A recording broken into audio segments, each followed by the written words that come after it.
Okay, അപ്പോൾ good morning youth for mission missions India Saturday morning Bible സ്റ്റഡിയിലേക്ക് എല്ലാവരെയും ഒരു പ്രാവശ്യം കൂടെ സ്വാഗതം ചെയ്യുന്നു.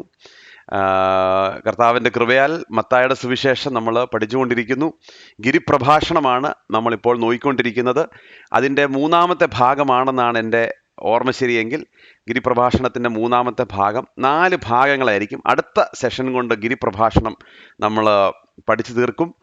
ഒരു പക്ഷെങ്കിൽ കുറച്ചുകൂടെ ഡീറ്റെയിൽഡ് ആയിട്ടൊക്കെ ചെയ്യണമെന്ന് എനിക്ക് ആഗ്രഹം ഉണ്ടെങ്കിലും എനിക്ക് തോന്നുന്നു ഒരുപാട് സമയമെടുക്കും. അതുകൊണ്ട് ഇന്ന് നമ്മൾ ഗിരിപ്രഭാഷണത്തിൻ്റെ 4ാമത്തെ ഭാഗത്തിലേക്ക് വരികയാണ്. ഇവിടെയാണ് യേശുക്രിസ്തു നിങ്ങൾ ലോകത്തിൻ്റെ വെളിച്ചം, നിങ്ങൾ ലോകത്തിൻ്റെ ഉപ്പ് എന്ന് പറയുന്ന വലിയ പ്രസക്തമായ ഭാഗം. ഒരു പക്ഷെങ്കിൽ ഇന്ന് വിശ്വാസികളായ നമുക്ക് ഏറ്റവും ആവശ്യമായിട്ടുള്ളൊരു ദൂതാണ് ഇത്. ഏറ്റവും ആവശ്യമായിട്ടുള്ളൊരു ദൂത്. അതിൻ്റെ കാരണം ലോകം ഇരുളുകൊണ്ട് നിറഞ്ഞുകൊണ്ടിരിക്കുന്ന കാലഘട്ടം. ആ സമയത്ത് കർത്താവിൻ്റെ മക്കൾ ലോകത്തിൻ്റെ വെളിച്ചമായി നിൽക്കണം. അതിന് യാതൊരു സംശയവും വേണ്ട. ഈ ആഴ്ച എനിക്ക് ഈ വീക്കെൻഡ് മാത്രം 5 മീറ്റിംഗ് ആണ് എനിക്കുള്ളത്. അപ്പോൾ ഇന്നലെ രാത്രി കഴിഞ്ഞു, ഇന്ന് രാവിലെ ഉണ്ട്, ഇന്ന് വൈകിട്ട് കൊച്ചിയുണ്ട്, നാളെ 2 എണ്ണം ഉണ്ട്. അപ്പോൾ നാളെ വൈകിട്ട് നമ്മുടെ ഉണർവ് ടെൻറ്റ് കൊച്ചിയിൽ 5:30 റെനായിൽ പാലാരിവട്ടത്തിൽ. എവറി 3rd സൺഡേ നിങ്ങൾ ആരെങ്കിലുമൊക്കെ സ്ഥലത്തുണ്ടെങ്കിൽ അല്ലെങ്കിൽ നിങ്ങളുടെ സ്നേഹിതരുണ്ടെങ്കിൽ അവരെ വിടണം. സ്ഥലം കാണുമെന്ന് വിശ്വസിക്കുന്നു. റെനായിൽ കൂടുന്നു. വലിയ സന്തോഷമാണ്. ഇംഗ്ലീഷിലാണ് വേർഷിപ്പ് ആൻഡ് വേർഡ്. നല്ലൊരു കമ്മ്യൂണിറ്റി ദൈവം നമുക്ക് അവിടെ തരുന്നു. നിങ്ങളിൽ ചിലരൊക്കെ അതിന് വരുന്നുണ്ടെന്ന് എനിക്കറിയാം. അതുകൊണ്ട് സ്പ്രെഡ് ദ വേർഡ്. ഈ പ്രാവശ്യം നമ്മൾ നോക്കുന്നത് പ്രയോറിറ്റീസ്, നമ്മുടെ ജീവിതത്തിനെ എങ്ങനെ പ്രയോറിറ്റൈസ് ചെയ്യണം എന്നുള്ള ഒരു വിഷയത്തെ ആസ്പദമാക്കിയായിരിക്കും. നമ്മുടെ കുഞ്ഞുങ്ങളൊക്കെ അതിനെ നല്ല ബ്യൂട്ടിഫുൾ വേർഷിപ്പൊക്കെ ലീഡ് ചെയ്യുന്നുണ്ട്. നിങ്ങൾ if you can please come for it. All right. ഇപ്പം നമ്മൾ നോക്കിക്കൊണ്ടിരിക്കുന്ന ഭാഗം മത്തായിയുടെ സുവിശേഷത്തിൻ്റെ 1 മുതൽ 4 വരെ യേശുക്രിസ്തുവിൻ്റെ ജനനം, യേശുക്രിസ്തുവിൻ്റെ ശുശ്രൂഷയിലുള്ള ഒരുക്കങ്ങളൊക്കെ ആയിരുന്നു നമ്മൾ നോക്കിക്കൊണ്ടിരുന്നത്.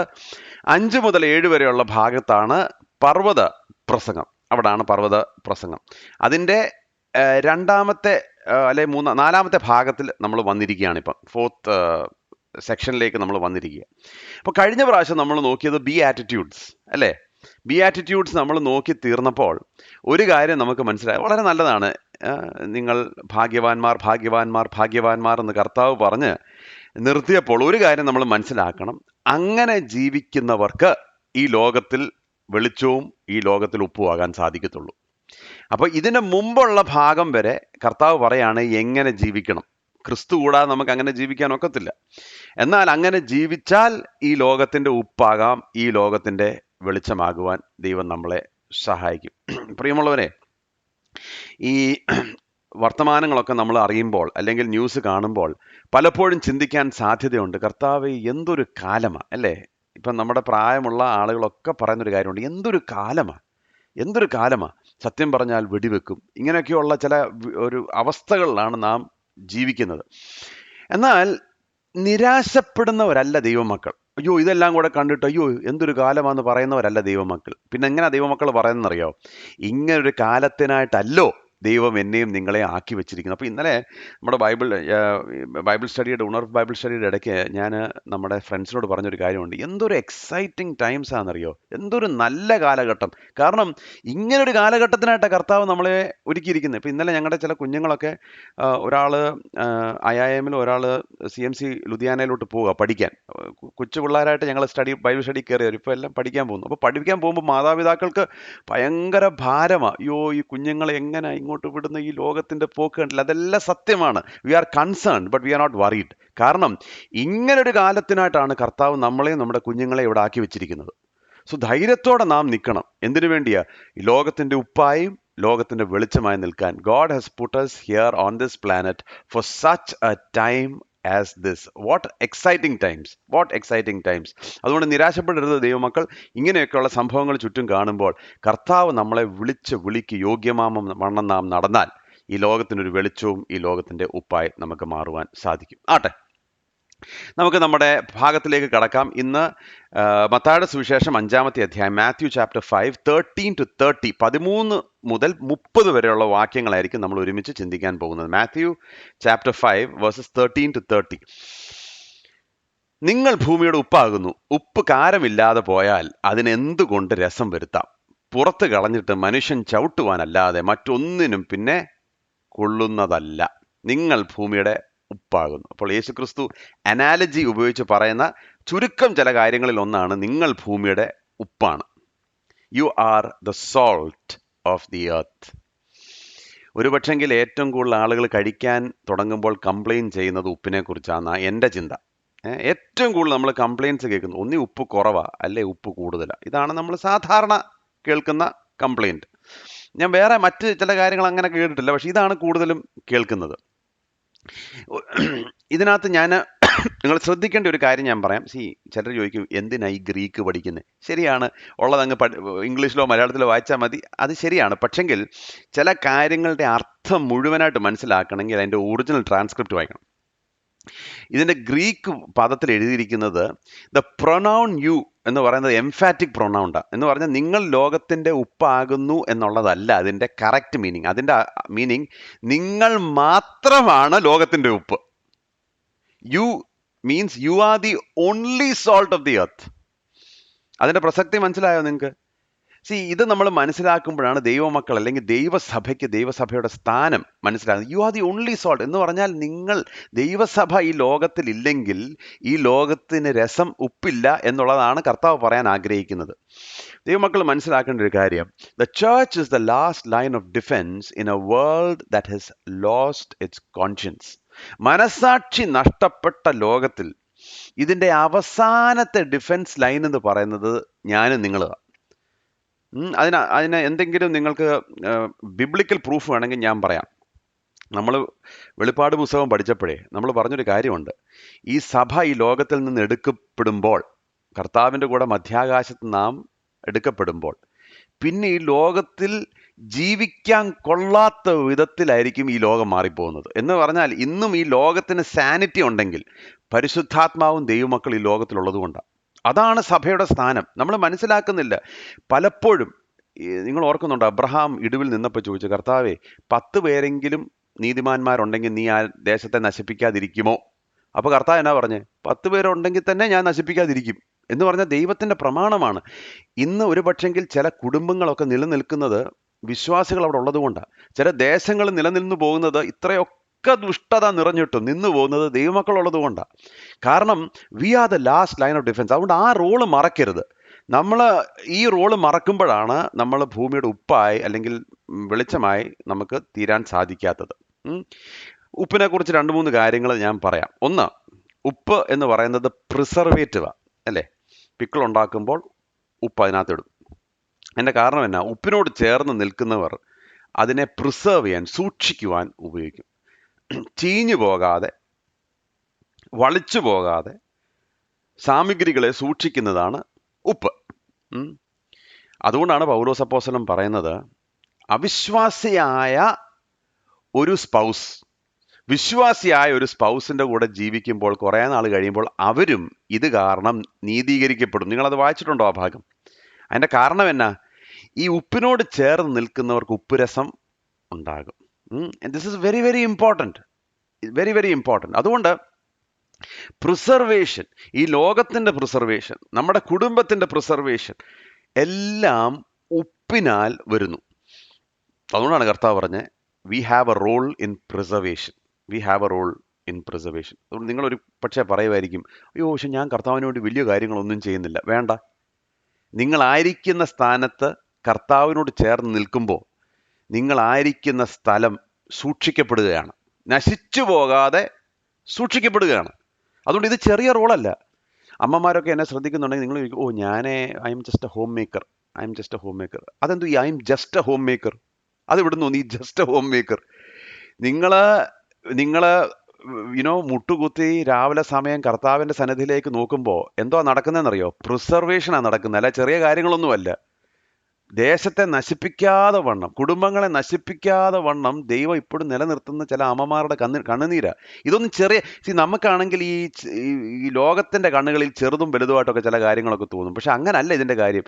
ചില ദേശങ്ങൾ നശിക്കാത്തത് അതിൻ്റെ കാരണം ചില ദൈവമക്കൾ ആ ഇടിവിൽ നിൽക്കുന്നത് കൊണ്ട്. So we are preservation. മനസ്സിലായി? നമ്മളൊരു പ്രിസർവേറ്റീവാണ്, മറക്കരുത്. പ്രിസർവേറ്റീവാണ്. 2, ഉപ്പ് പ്രിസർവേറ്റീവ് ആണെങ്കിലും ഉപ്പ് നമുക്ക് ചിലപ്പോൾ കുറച്ച് നീറുന്ന അനുഭവങ്ങളൊക്കെ തരുന്നതും കൂടാണ് ഉപ്പ്, അല്ലേ? ഒരു നമ്മളെപ്പോഴും നാട്ടുഭാഷയെ പറഞ്ഞ എന്താ പറയുന്നതെന്നറിയോ? ഈ അറുത്ത കൈക്ക് ഉപ്പ് തേക്കാത്തവനാണ് എന്ന് പറഞ്ഞാൽ, ഈ ഈ ഈ മുറിവേലോട്ട് ഉപ്പ് തേക്കരുത് എന്ന് നമ്മൾ പറയുന്നത് ശ്രദ്ധിച്ചിട്ടുണ്ടോ? എടാ, മുറിവേലോട്ട് ഉപ്പ് തേക്കരുത് എന്ന് പറഞ്ഞാൽ നീറും. ഉപ്പിന്റെ പ്രത്യേകത നീറും. അത് അങ്ങനെയാണ്. അപ്പം നീറുന്നൊരു അനുഭവം ഉണ്ടാവും എന്ന് പറഞ്ഞാൽ, നമ്മൾ സൂക്ഷിക്കുന്നവർ മാത്രമല്ല, നമ്മുടെ സാന്നിധ്യം ചിലപ്പോൾ ചിലർക്ക് നീറ്റലുണ്ടാക്കും. ഉണ്ടായില്ലെങ്കിൽ ഉപ്പിന്റെ രസം പോയി എന്നാണ് അതിൻ്റെ അർത്ഥം. ഞാൻ പറഞ്ഞ മനസ്സിലായോ? ചില സ്ഥലങ്ങളിൽ നമ്മൾ പോകുമ്പോൾ ആളുകൾക്ക് ഡിസ്കംഫർട്ട് ഉണ്ടാകണം. കാരണം എൻ്റെ ആത്മാവും അവരുടെ ആത്മാവും തമ്മിൽ ചേരത്തില്ല. നമ്മൾ രണ്ട് രാജ്യങ്ങളുടെ പൗരന്മാരാണ്. ഇത് മനസ്സിലാക്കണം. അപ്പം ഞാനൊരു സ്ഥലത്തേക്ക് ചെല്ലുമ്പോൾ, ദൈവമക്കൾ എന്നുള്ള നിലയിൽ നമ്മളൊരു സ്ഥലത്തേക്ക് ചെല്ലുമ്പോൾ ചിലർക്കത് നീറുന്ന അനുഭവം ഉണ്ടാകണം. നമ്മൾ ഒരു വാക്ക് പോലും മിണ്ടണ്ട. ചില കാര്യങ്ങൾക്കൊക്കെ അവർക്ക് മനസ്സിലാകണം, ഇതിനൊരു കംഫർട്ട് ഇല്ലല്ലോ, തെറ്റായ ചില കാര്യങ്ങൾ പറയാൻ ഒരു കംഫർട്ട് ഇല്ല എന്നുള്ള ഒരു അവസ്ഥയിലേക്ക് കൊണ്ടുവരണം. So salt stings. 3, ഉപ്പ് എന്ന് പറയുന്നത് ദാഹം ഉണ്ടാക്കുന്ന. അതുകൊണ്ടാണല്ലോ നമ്മൾ പറയുന്നത് ഉപ്പ് തിന്നുന്നവൻ വെള്ളം കുടിക്കും, അല്ലേ? ഉപ്പ് തിന്നുന്നവൻ വെള്ളം കുടിക്കും. ഈ ഉപ്പിന്റെ പറഞ്ഞു നമ്മൾ ഈ ലോകത്തിന്റെ ഉപ്പാകുമ്പോൾ ദൈവവചനത്തിനു വേണ്ടിയുള്ള ദാഹം ആളുകളുടെ ഇടയിൽ ഉളവാക്കണം. ദൈവവചനത്തിനുള്ള ദാഹം, നീരിൻ്റെ ഉറവയായ ക്രിസ്തുവിന് വേണ്ടിയുള്ള ഒരു ദാഹം ഉണ്ടാക്കണം. അപ്പോൾ നമ്മളോട് ചേർന്ന് നിൽക്കുന്ന ആളുകൾ കുറച്ച് കഴിഞ്ഞിട്ട് ചോദിക്കണം, യേശുവിനെ ഞങ്ങൾക്കൂടെ അറിയണം, ഞങ്ങൾക്കൂടെ ബൈബിൾ ഒന്ന് വായിക്കണം, നിങ്ങളുടെ കൂട്ടായ്മയുടെ ആകുവാൻ ഞങ്ങളും ആഗ്രഹിക്കുന്നു എന്ന് പറയണം. കാരണം എവിടോ നിങ്ങൾക്കുള്ളത് ഞങ്ങൾക്കും വേണം എന്ന് ആഗ്രഹിക്കുന്ന ഒരു കൂട്ടർ. എൻ്റെ ഒരു സ്നേഹിതൻ ഓസ്ട്രേലിയയിൽ കഴിഞ്ഞ ആഴ്ച എന്നെ വിളിച്ചപ്പോൾ പറഞ്ഞു, എടാ, എൻ്റെ ഓഫീസിലുള്ളവരെല്ലാം യുക്തിവാദികൾ, അവർ ദൈവത്തിലൊന്നും വിശ്വസിക്കുന്നില്ല. ക്രിസ്ത്യാനി പേരുകളാണ്, പക്ഷെ അവരത് ദൈവത്തിലൊന്നും വിശ്വസിക്കുന്നില്ല. അപ്പോൾ ഈയിടെ ഒരിക്കൽ അവനെ കണ്ടുവച്ച് പറഞ്ഞു, എടാ, എനിക്ക് നിങ്ങൾ പറയുന്ന സയൻറ്റിഫിക്കലി എനിക്ക് ഒരിക്കലും നിങ്ങൾ പറയുന്നതുമായിട്ട് യോജിക്കാൻ ഒക്കുന്നില്ല. സയൻസ് ഒന്നും അറിയാത്തത് കൊണ്ടാണ് ഇങ്ങനെ പറയുന്നത് കേട്ടോ. സയൻസ് അറിയാമെങ്കിൽ അങ്ങനെ പറയത്തില്ല. പക്ഷെങ്കിൽ ഓക്കെ ആട്ടെ. പക്ഷെ ഒരു കാര്യമുണ്ട്, നിങ്ങൾക്ക് എന്തോ ഒരു സാധനമുണ്ട്, ആ സാധനം ഞങ്ങൾക്ക് കിട്ടിയാൽ കൊള്ളാമെന്ന് ഭയങ്കര ആഗ്രഹമുണ്ട്. അത് എന്താണെന്ന് നമുക്കറിയത്തില്ല. അത് എന്തുകൊണ്ടാണ് വ്യത്യസ്തം എന്നുള്ളത് അവർക്ക് അറിയത്തില്ല. അവർ മനസ്സുകൊണ്ട് ഈ സുവിശേഷത്തെ അവർ തിരസ്കരിച്ചിരിക്കുകയാണ്. പക്ഷെങ്കിൽ എവിടോ ഇതിനുള്ള ദാഹം. കാരണം മനുഷ്യൻ്റെ അകത്തൊരു ദാഹമുണ്ട്. ദൈവമക്കളെ കാണുമ്പോൾ ആ ദാഹം തിരിച്ചറിയണം. അതാണ് നമ്മൾ ലോകത്തിൻ്റെ ഉപ്പായി ഇരിക്കുന്നത്. എന്നാൽ ഇവിടെ നമ്മൾ മനസ്സിലാക്കേണ്ടത്, ഇതിൻ്റെ ഏറ്റവും വലിയ ഉപയോഗം എന്ന് പറയുന്നത് പ്രിസർവേഷനാണ്, സൂക്ഷിക്കുക, സംരക്ഷിക്കുക എന്നുള്ളതാണ്. അതുകൊണ്ടാണ് പലരും ചരിത്രകാരന്മാർ പറയുന്നത്, ഇംഗ്ലണ്ടിലെ റെവല്യൂഷൻ 18th സെഞ്ചുറിയുടെ അവസാനത്തിൽ നടക്കാതിരുന്ന അതേ സമയത്ത് ഫ്രഞ്ച് റെവല്യൂഷൻ നടന്നു. ഇംഗ്ലണ്ടിൽ നടക്കാഞ്ഞതിൻ്റെ ഏക കാരണം ക്രിസ്തു യേശുവിൻ്റെ ശിഷ്യന്മാർ ആ ദേശത്തുള്ളത് കൊണ്ടാണ്. അതുകൊണ്ട് ഇന്നും പ്രിയമുള്ളവരെ, നമ്മുടെ സാന്നിധ്യം കൊണ്ട് നമ്മൾ ദേശത്തെ അനുഗ്രഹിക്കുന്നവരാ, സൂക്ഷിക്കുന്നവരാ. നമ്മുടെ സാന്നിധ്യം കൊണ്ട് നമ്മുടെ കുടുംബങ്ങളെ സൂക്ഷിക്കുന്നവരാണ് നാം, സംരക്ഷിക്കുന്നവരാണ് നാം. ഒരിക്കലും മറക്കരുത്. Don't underestimate the power of a Christians presence. ഒരു ദൈവമക്കളുടെ അല്ലെങ്കിൽ ഒരു ദൈവദാസൻ ദാസിയുടെ സാന്നിധ്യം, വേറെ ഒന്നും ചെയ്യുന്നില്ല, just your presence is huge. ചിലപ്പോൾ ഒരുപക്ഷെ നിങ്ങൾ ചില സഭകളിലൊക്കെ ചെല്ലുമ്പോൾ നിങ്ങളോട് തന്നെ പറയും, ഞാനിവിടെ ഈ ഞായറാഴ്ച തോറും വരുന്നതിൻ്റെ കാരണം എന്നാ? പ്രിയമുള്ളവരെ, നിങ്ങളുടെ സാന്നിധ്യം, your presence is the salt of the earth. അതുകൊണ്ട് ഒരിക്കലും അത് മറക്കരുത്. ദൈവസഭയുടെ ഏറ്റവും വലിയ ഒരു പ്രസക്തമായ നമ്മുടെ റോളാണ് പ്രിസർവേഷൻ, ദേശത്തെ നശിപ്പിക്കാതെ വണ്ണം നാം ആയിരിക്കുന്നത്. ഓക്കെ. എന്നാൽ ഇവിടെ യേശു കർത്താവ് പറയാണ്, നിങ്ങൾ ഭൂമിയുടെ ഉപ്പാകുന്നു. ഉപ്പ് കാരമില്ലാതെ പോയാൽ എന്തിനു കൊള്ളാം. അപ്പൊ ഇവിടെ ഒരു ഡേഞ്ചർ ഉണ്ട്. എന്താ danger? Of the salt losing it saltiness. അപ്പൊ നിങ്ങൾ ചോദിക്കും, ഈ ഉപ്പിനെങ്ങനെ കാരമില്ലാതെ പോകുന്നത്? ഈ പലസ്തീൻ ദേശത്തിലെ ഈ ചാവുകടലിൻ്റെ അരികിലാണ് ഇവരുടെ ഏറ്റവും കൂടുതൽ ഇവർക്ക് ഉപ്പ് അവർക്ക് ലഭിക്കുന്നത്. ഇസ്രായേലിൽ പോയവർക്കറിയാം, അവിടാണ് അവിടെ ചുമ്മാ ഇങ്ങനെ ഷോറിൽ നോക്കുമ്പോൾ ഇങ്ങനെ ഉപ്പ് ഇങ്ങനെ കട്ടയായിട്ട് നിൽക്കുന്നത് കാണാം. അവിടെ നിന്നാണ് അവർ ഉപ്പ് എടുക്കുന്നത്. എന്നാൽ അവിടെ സംഭവിക്കുന്നൊരു കാര്യം, ഈ ചാവുകടലിൻ്റെ അടുത്തുള്ള ഈ ഉപ്പ് പലപ്പോഴും കണ്ടാമിനേറ്റഡ് ആകും. അടുത്തുള്ള ചില മിനറൽസുമായിട്ടും ഈ അഴുക്ക് ജിപ്സവുമായിട്ടെല്ലാം കൂടെ ചേർന്ന് ഇത് അഴുക്കായി പോകും. ഇത് അഴുക്കായി കഴിഞ്ഞാലുള്ള കുഴപ്പം, ഇത് വായിലിടാൻ കൊള്ളത്തില്ല. ടേസ്റ്റ് നഷ്ടപ്പെട്ടു എന്ന് മാത്രമല്ല, നമുക്ക് ആ ടേസ്റ്റ് തീരെ പിടിക്കത്തില്ല. അതുകൊണ്ട് നമുക്കത് തുപ്പിക്കളയാനേ തോന്നത്തുള്ളൂ. പറഞ്ഞാൽ മനസ്സിലായോ? അപ്പൊ തുപ്പിക്കളയാൻ തോന്നുന്നത് കൊണ്ട് എന്താണ്, ഇതിനെ എടുത്ത് ദൂരെ കളയും. അപ്പൊ അതിനെ എടുത്ത് ദൂരെ കളയുമ്പോൾ അവരുടെ ഗാർഡനിൽ പോലും ഇത് കളയത്തില്ല. അവരുടെ മുറ്റത്തെ ചെടികളുള്ള സ്ഥലത്ത് പോലും കളയത്തില്ല. പിന്നെ അവർ ചെയ്യുന്നത് ഇത് റോട്ടിൽ കൊണ്ടിടും. ഈ റോട്ടിലിടുന്നതിന്റെ കാരണം എന്നാണെന്നറിയാമോ? റോട്ടിലിട്ടാൽ അതിന്റെ മണ്ടയിൽ കൂടെ ആളുകൾ നടക്കും, അതിനെ ചവിട്ടും, അത് മണ്ണോടങ്ങ് ചേർന്ന് പോകും. അവരുടെ പൂന്തോട്ടത്തിലിട്ടാൽ ഈ ചെടി വാടി പോകാൻ അത് മതി. അതിന് പോലും കൊള്ളത്തില്ല ഈ ഉപ്പ്. മനസ്സിലായോ? ഒന്നിനും കൊള്ളാത്ത ഒരു ഐറ്റമായി മാറും. അപ്പൊ ചോദ്യം ഇതാണ്, എങ്ങനെയാണ് ഉപ്പിന് സാരമില്ലാതെ പോകുന്നത്? ഉപ്പ് തനിയെ ഇരിക്കാന്ന് വിചാരിക്കുക. ഇപ്പൊ നല്ല ക്വാളിറ്റി ഉപ്പ് നിങ്ങൾ വീട്ടിൽ വെച്ചേച്ച് ഇനിയും 2 വർഷം കഴിഞ്ഞെടുത്താൽ അതിന്റെ ഉപ്പിന്റെ കാരം പോകുമോ? ശകലം പോലും കുറയത്തില്ല. ഇനി 50 വർഷം കഴിഞ്ഞിട്ട് ഈ നല്ല ഉപ്പ്, ക്വാളിറ്റി ഉപ്പാണെങ്കിൽ അതിനെ പ്രിസർവ് ചെയ്യേണ്ട പോലെ പ്രിസർവ് ചെയ്ത് കഴിഞ്ഞാൽ അതിന്റെ ഉപ്പ് കുറയുമോ? കുറയത്തില്ല. പിന്നെ എങ്ങനെയാണ് ഉപ്പിന്റെ കാരം പോകുന്നത്? ഉപ്പിന്റെ കാരം പോകുന്ന ഒറ്റ കാര്യം, അതിന്റെ ചുറ്റുമുള്ള മിനറൽസ് അല്ലെങ്കിൽ അഴുക്കുമായി ചേർന്ന്. Contamination is what causes the salt to lose it saltiness. വിശ്വാസി, നമ്മുടെ ഉപ്പ് രസം പോകുന്നതിന്റെ കാരണം എന്നാ? ആരെയും കുറ്റം പറയണ്ട. ലോകത്തിന്റെ കാര്യങ്ങളുമായി നാം ഇടകലരുമ്പോഴാണ് നമ്മുടെ ഉപ്പ് രസം നഷ്ടപ്പെട്ടു പോകുന്നത്. ഞാൻ പറഞ്ഞാൽ മനസ്സിലായോ? ഇന്ന് ദൈവമക്കൾ ഏറ്റവും വലിയ വിഷയം എന്താണെന്നറിയാം? നമുക്ക് ഈ ലോകത്തെ പോലാകാനുള്ള ശ്രമം.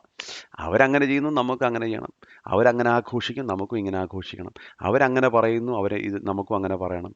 അവരിങ്ങനത്തെ കാര്യങ്ങളുടെ പുറകിൽ പോകുന്നു, നമുക്കും ഇങ്ങനെ കാര്യം. അവരുടെ ഫോം ഓഫ് എൻ്റർടൈൻമെൻറ്റ്, അവരിതിൽ രസിക്കുന്നു, നമ്മളും ആ ഫോം ഓഫ് എൻ്റർടൈൻമെൻറ്റ്. അതുകൊണ്ടാണ് നമ്മുടെ കാരം നഷ്ടപ്പെടുന്നത്. We are not distinct from our environment. നമ്മുടെ ചുറ്റുമുള്ള ആ ഒരു അവസ്ഥയിൽ നിന്ന് നാം വേറിട്ട് നിൽക്കുമ്പോഴാണ് ഉപ്പിൻ്റെ ആ ബ്യൂട്ടി വരുന്നത്. നാമും എല്ലാവരെയും പോലെ ആയി കഴിയുമ്പോൾ ഇതിൻ്റെ കാരം നഷ്ടപ്പെടും. അപ്പോൾ പ്രിയ ദൈവമക്കൾ ശ്രദ്ധിക്കേണ്ട കാര്യം, ഈ ലോകത്തിൻ്റെ ഈ മായയുമായിട്ട് നാം ചേർന്ന് പോയാൽ നമ്മുടെ കാരം നമുക്ക് നഷ്ടപ്പെടും. അതുകൊണ്ട് നമ്മൾ ഒത്തിരി സൂക്ഷിക്കണം. പലപ്പോഴും നമ്മൾ ചിന്തിക്കും, എന്തുകൊണ്ട്, why am I not effective? അതിനൊറ്റ കാരണമേ ഉള്ളൂ, നമ്മൾ ലോകക്കാരെ പോലെ ആയിപ്പോയി എന്നുള്ളത് കൊണ്ട്. അല്ലെ ഉപ്പിൻ്റെ ക്വാളിറ്റി ഒന്നും നഷ്ടപ്പെടത്തില്ല. അപ്പോൾ ദൈവമക്കൾ നമുക്ക് തിരിച്ചു വരണം, ഒരു വേർപാടുള്ള ഒരു ജീവിതത്തിലേക്ക് വരണം. We have to come to a distinct lifestyle. അതിലേക്ക് വരുമ്പോൾ നമുക്ക് നമ്മുടെ ഉപ്പ് രസം തിരികെ ലഭിക്കും എന്നുള്ള കാര്യം മറക്കരുത്. ഓക്കെ, നമ്മൾ ലോകത്തിൻ്റെ ഉപ്പാണ്. ഉപ്പ് എന്ന് പറയുന്നത് ഇൻഡയറക്റ്റ് ഇൻഫ്ലുവൻസ് അല്ലേ? ഉപ്പിൻ്റേതായിട്ടുള്ള ഇൻഫ്ലുവൻസ് അല്ല, ഉപ്പിൻ്റെ ഇൻഫ്ലുവൻസ് അല്ല, ഇൻഡയറക്റ്റാണ്. അതെന്തിന്? പിക്കിളിൻ്റെ കൂടെ ചേർക്കുമ്പോൾ അത് പ്രിസർവ് ചെയ്യും, അല്ലെങ്കിൽ ഫുഡിൻ്റെ കൂടെ ഉപയോഗിക്കുമ്പോൾ അതിന് രസം വരുത്തും. അതിന് എപ്പോഴും ഇൻഡയറക്റ്റ് ഇൻഫ്ലുവൻസ് ആണ്, വളരെ ക്വയറ്റാണ്. എന്നാൽ വെളിച്ചം എന്ന് പറയുന്നത്, കർത്താവ് പറയാണ്, നിങ്ങൾ ലോകത്തിൻ്റെ വെളിച്ചം ആകുന്നു. മലമേലിരിക്കുന്ന പട്ടണം മറഞ്ഞിരിപ്പാൻ പാടില്ല. വിളക്ക് കത്തിച്ച് പറയിൻ കീഴിലല്ല, തണ്ടിന്മേൽ അത്രേ വെക്കുന്നത്. അപ്പോൾ അത് വീട്ടിലുള്ള എല്ലാവർക്കും പ്രകാശിക്കുന്നു. രണ്ടാമത് പറയുന്നു, ആദ്യം നിങ്ങൾ ലോകത്തിൻ്റെ ഉപ്പാണ്. You are a very quiet element. പിന്നെ പറയാം, നിങ്ങൾ ലോകത്തിൻ്റെ വെളിച്ചം. You are a very loud element അല്ലേ?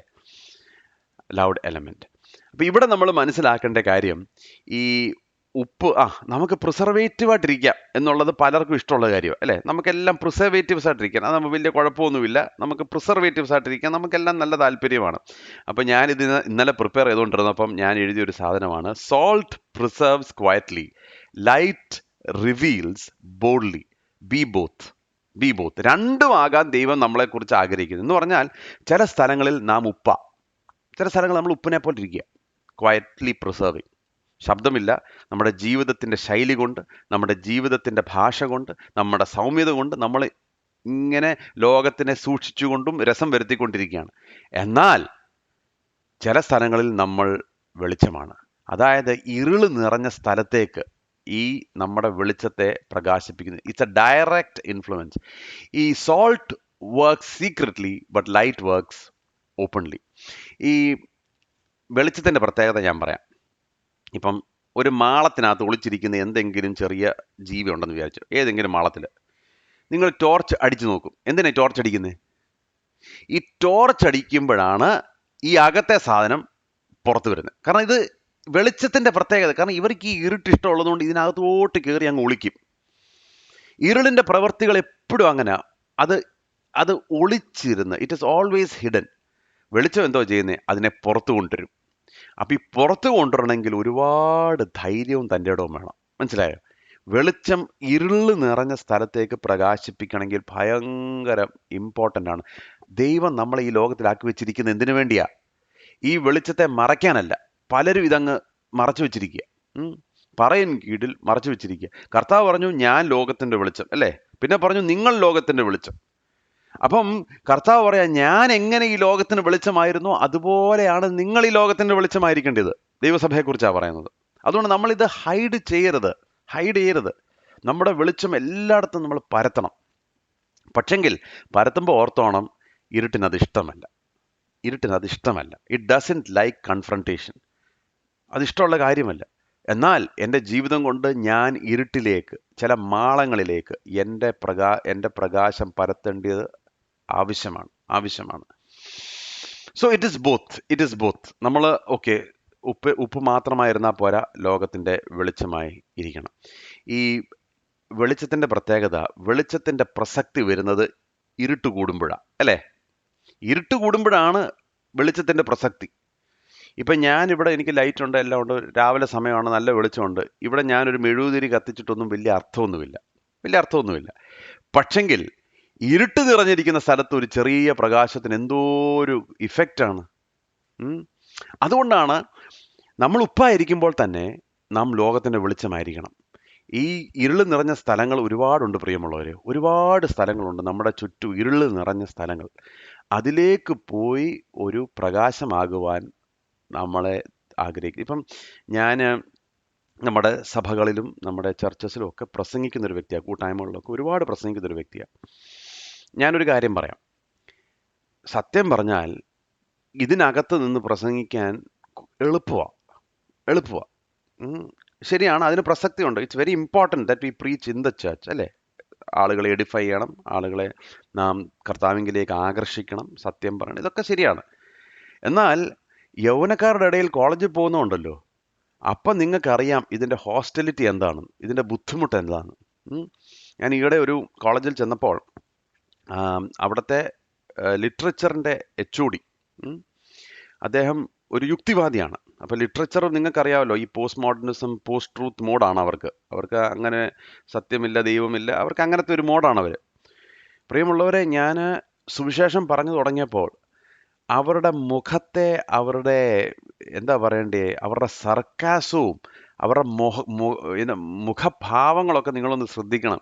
നമ്മൾ ഈ എന്താ പറയണ്ടേ, തൊലിക്കട്ടി, ആനയുടെ തൊലിക്കട്ടി ഉണ്ടെങ്കിലേ അവിടെ നിൽക്കാനൊക്കത്തുള്ളൂ. അതുപോലാണ് നമ്മൾ പറയുന്ന ഒരു കാര്യത്തിന് 4 കമൻറ്റാണ് തിരിച്ചടിക്കുന്നത്. മനസ്സിലായോ? ഇവർ ചർച്ച നിന്ന് കഴിഞ്ഞാൽ നമ്മൾ പറയുന്നതിന് ആമേൻ ബ്രദർ പ്രൈസ് ദി ലോർഡ്, ഇന്ന് വളരെ അനുഗ്രഹമായിരുന്നു കേട്ടോ, കർത്താവ് ഞങ്ങളോട് സംസാരിച്ചു എന്നൊക്കെ പറഞ്ഞ് തോളത്ത് ഇട്ടിച്ചു പോകും. അതുപോലൊന്നുമല്ല. അവിടെ ചെല്ലുമ്പോൾ വി ആർ കൊളൈഡിങ് ഐഡിയാസ്. ഒരു കാര്യം പറയുമ്പോൾ 10 വെടിയാണ് ഇങ്ങോട്ട് തിരിച്ചു വരുന്നത്. It's not easy. പക്ഷെങ്കിൽ എവിടാണ് വെളിച്ചം ഏറ്റവും നന്നായി പ്രകാശിക്കുന്നത്? ഇരുള് നിറഞ്ഞ ഭാഗങ്ങൾ. അതുകൊണ്ട് അവിടെ നമ്മൾ മടിക്കരുത്. അതാ ഞാൻ ഈ പറയുന്നത്. ഞാൻ പറഞ്ഞ മനസ്സിലായി. നിങ്ങളുടെ ജോലി സ്ഥലത്ത് കർത്താവിനെ അറിയാത്തവരുടെ എന്ന് പറഞ്ഞ് നാളെ ചെന്ന് രാവിലെ എഴുന്നേറ്റ് ബൈബിൾ എടുത്ത് പ്രസംഗിക്കാനല്ല ഞാൻ ഈ പറഞ്ഞത്. പക്ഷെങ്കിൽ പറയേണ്ട സമയമാകുമ്പോൾ കർത്താവിന് വേണ്ടി നിൽക്കാനും പ്രകാശിക്കാൻ വേണ്ടി നാം തയ്യാറാകണം. നമ്മൾ മടിച്ചു നിൽക്കരുത്, നമ്മൾ പിന്നോട്ട് വലിയരുത്. നമ്മൾ പിന്നോട്ട് വലിയുന്നത് കൊണ്ടാണ് ആളുകൾക്ക് നമ്മുടെ നിലപാട് എന്താണെന്ന് അറിയാത്തത്. മനസ്സിലായോ? ഇന്ന് അടുത്ത തലമുറയുടെ പ്രശ്നം എന്നാ? നമ്മുടെ പല മക്കൾക്കും നമ്മൾ എന്തിനു വേണ്ടിയാണ് നിന്നെന്നുള്ളത് അവർക്ക് അറിഞ്ഞുകൂടാ. തെറ്റാകട്ടെ ശരിയാകട്ടെ, എന്തുവാ നിലപാട് അറിയത്തില്ല. കാരണം നമ്മളെല്ലാം മറഞ്ഞിരിക്കുക. We are hidden everything. What are we standing for? Let the world know. നമ്മൾ എന്തിനു വേണ്ടി നിൽക്കുന്നു എന്നുള്ളത് ലോകം കാണട്ടെ. കാരണം പ്രകാശം പരത്തുമ്പോഴാണ് ഇരുട്ടിൽ നിന്ന് അനേകരെ നമുക്ക് വലിച്ചെടുക്കുക. ചിലരൊന്നും വിശ്വസിക്കത്തില്ല, എല്ലാവരും ഒന്നും വരത്തില്ല, കുഴപ്പമില്ല. പക്ഷെങ്കിൽ ദൈവം ആക്കി വെച്ചിരിക്കുന്നവർ വരും. അതുകൊണ്ട് നമ്മൾ ഇത് ആകണം. അതുകൊണ്ട് മറക്കരുത് പ്രിയമുള്ളവർ, we are the salt and we are the light. എന്തിനു വേണ്ടിയാ നമ്മളെ പ്രകാശമാക്കി വെച്ചിരിക്കുന്നത്? അങ്ങനെ തന്നെ മനുഷ്യർ നിങ്ങളുടെ നല്ല പ്രവൃത്തികളെ കണ്ട് സ്വർഗസ്ഥനായ നിങ്ങളുടെ പിതാവിനെ മഹത്വപ്പെടുത്തേണ്ടതിന് നിങ്ങളുടെ വെളിച്ചം അവരുടെ മുമ്പിൽ പ്രകാശിക്കട്ടെ. എന്തുകൊണ്ടാണ് ഞാൻ പ്രകാശിക്കുന്നത്? ചെറി ഈസ് ഗ്രേറ്റ്, അതിനു വേണ്ടിയല്ല. എൻ്റെ പിതാവ് എത്ര നല്ലവനാണെന്ന് ആളുകൾ അറിയണം. അതുകൊണ്ടാണ് ആളുകൾ നമ്മളെ ക്രിട്ടിസൈസ് ചെയ്താലും ആളുകൾ നമ്മളെ നിന്ദിച്ചാലും നമുക്ക് വിഷയമില്ലാത്തതിൻ്റെ കാരണം നമ്മുടെ നല്ല പ്രവൃത്തി കാരണം ആളുകൾ അറിയണം നമുക്ക് നല്ലൊരു പിതാവുണ്ടെന്ന്. അതുകൊണ്ട് നമ്മുടെ നല്ല പ്രവൃത്തികൾ നമ്മൾ വെളിച്ചത്തെ പകർക്കണം. റോബർട്ട് മൊറി മുക്ഷീൻ, ഞാൻ പുള്ളിയെക്കുറിച്ച് പല പ്രാവശ്യം ആവർത്തിച്ച് പറഞ്ഞിട്ടുള്ളൊരു മനുഷ്യനാണ്. അദ്ദേഹം ഈ കഴിഞ്ഞ സെഞ്ചുറി ജീവിച്ചൊരു മനുഷ്യനാണ്, ഒരുപാട് നാളുകൾക്ക് മുമ്പല്ല. അദ്ദേഹം ഒരു വളരെ ഭക്തനായ മനുഷ്യൻ. അദ്ദേഹത്തിനെ കുറിച്ച് ആളുകൾ പറയുന്നത്, റോബർട്ട് മൊറി മക്ഷീൻ്റെ ഒരുപാട് കോട്ട്സ് ഒക്കെ ഞാൻ എൻ്റെ ഈ സ്റ്റഡീസിലൊക്കെ പറഞ്ഞിട്ടുണ്ട്. Holy man is an awful weapon in the hands of God ഒക്കെ ഈ റോബർട്ട് മൊറി മക്ഷീനാണ് പറഞ്ഞിരിക്കുന്നത്.